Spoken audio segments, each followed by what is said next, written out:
अस्सलाम वालेकुम viewers, welcome to my channel. आज मैं आपको बनाना सिखा रही हूँ बहुत ही ज़बरदस्ती मैक्रोनी की रेसिपी। तो चलिए जी वीडियो को स्टार्ट करते हैं, लेकिन उससे पहले अगर अभी तक आपने मेरे चैनल को सब्सक्राइब नहीं किया तो ज़रूर करें, साथ ही बेल के आइकन को क्लिक करना ना भूलें।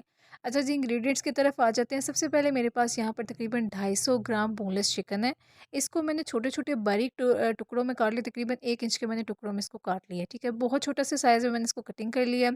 यहाँ पे मैं तकरीबन 1 कप के बराबर जो है वो मैं मैक्रोनी ले रही हूँ। एल्बो शेप की मैंने मैक्रोनी ली है और साइज़ मैंने काफ़ी छोटा लिया है। आप अपनी मर्ज़ी का साइज़ एंड शेप ले सकते हैं। सॉसेस में मैं यहाँ पर चिली सॉस का इस्तेमाल कर रही हूँ, ठीक है। इसके साथ-साथ मैं सोया सॉस का इस्तेमाल करूँगी, व्हाइट विनेगर का मैं इस्तेमाल करूँगी। वेजिटेबल्स में यहाँ पर मैं शिमला मिर्च का इस्तेमाल कर रही हूँ। आप चाहें तो आप बंद गोभी, गाजर और मटर जो भी आपको पसंद है आप उन वेजिटेबल्स का इस्तेमाल कर सकते हैं। अच्छा जी, धनिया यहाँ पर जस्ट गार्निश के लिए, आप चाहें तो इसको स्किप भी कर सकते हैं। ये मेरे पास सारी स्पाइसेस हैं। नमक यहाँ पे मैं शामिल कर रही हूँ हाफ़ टी स्पून। लाल मिर्च का पाउडर मेरे पास, चिली फ्लेक्स हैं यहाँ पर 1/8 टीस्पून। नमक काली मिर्च सॉरी मेरे पास है 1 टीस्पून, और अदरक लहसुन का पाउडर मेरे पास है हाफ़ टी स्पून। ये ना हो तो इसकी जगह पे आप अदरक लहसुन का पेस्ट भी डाल सकते हैं, तकरीबन 1 टीस्पून भर के। अच्छा जी, सबसे पहले मैक्रोनी को बॉयल कर लेते हैं। पानी मैंने बॉयल होने के लिए रख दिया था।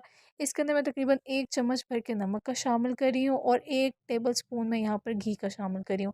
अगर आपके पास घी ना हो तो आप ऑयल को जो है वो 2 टेबल स्पून शामिल करेंगे, ठीक है। उसके बाद जैसे ही बॉयल होना शुरू हो जाएगा तो आप अपनी मैक्रोनी इसके अंदर शामिल कर देंगे। मैक्रोनी डालने के बाद आप अच्छे से इसको एक दफ़ा मिक्स कर लेंगे और आपने इस पॉइंट पे अब इसको तकरीबन 10 मिनट के लिए बॉयल होने के लिए छोड़ देना है। मीनवाइल हम प्रिपरेशन कर लेते हैं चिकन की।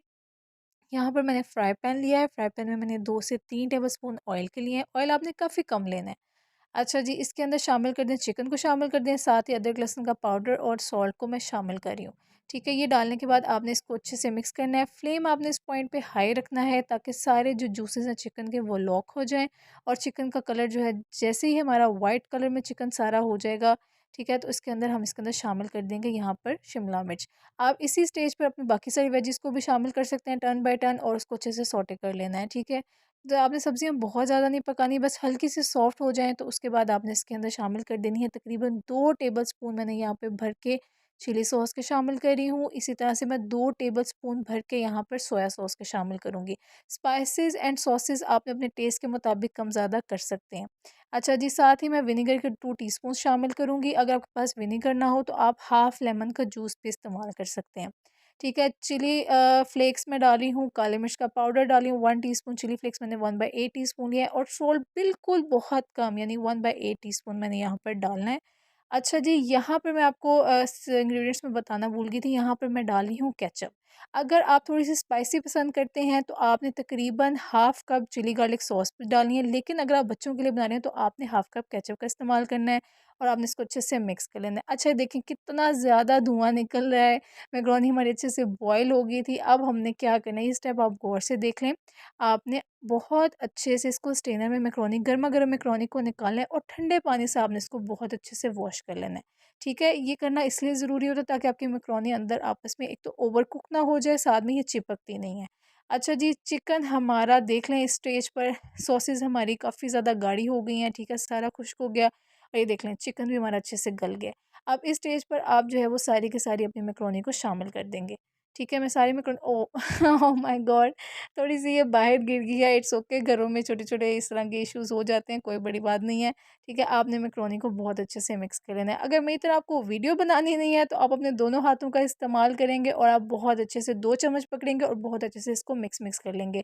चूँकि मैक्रोनी भी बॉयल है और चिकन भी आपका बहुत अच्छे से कुक हो चुका है, वेजिटेबल्स सब कुछ रेडी है, जस्ट आपने बहुत अच्छे से इसको मिक्स कर लेना है और इसको आपने फर्दर कुक नहीं करना। ठीक है, ये देखिए मैं बहुत अच्छे से इसको मिक्स कर रही हूँ और मिक्स करने के बाद ये हमारी मैक्रोनी बन के रेडी होगी। स्टेज पर अब आप इसको डिश आउट कर लेंगे। अच्छा जी, डिश आउट करने के बाद मैं यहाँ पर इसके ऊपर थोड़ी-सी जो है वो ग्रीन कोरिएंडर लीव्स मैं स्प्रिंकल कर रही हूँ, ठीक है? ये जस्ट डेकोरेशन के लिए हैं, आप चाहें तो आप इसको स्किप भी कर सकते हैं। ठीक है, लें जी, अब हमारी मैक्रोनी ज़बरदस्ती बन के रेडी हो गई है। 10 मिनट में, 15 मिनट में सारी वेजिटेबल्स और चिकन कट जाता है और तकरीबन 30 मिनट्स में पूरी रेसिपी बन के तैयार हो जाती है। बहुत ही ज़बरदस्त सी रेसिपी है, गेस्ट के लिए तो बहुत बेस्ट है। वो सब बहुत पसंद करते हैं, बच्चे बहुत पसंद करते हैं, मैं तो बहुत पसंद करती हूँ और मेरी फैमिली भी बहुत पसंद करती है। मुझे उम्मीद है कि आपको मेरी रेसिपी ज़रूर पसंद आई होगी। आपने इसको घर में एक दफ़ा ज़रूर ट्राई करना है और मुझे कमेंट सेक्शन में ज़रूर बताना कि आपको मेरी रेसिपी कैसी लगी। अगली रेसिपी के लिए इंशाल्लाह फिर मुलाकात होगी, तब तक के लिए अपनी दुआओं में याद रखिएगा। अल्लाह हाफ़िज़।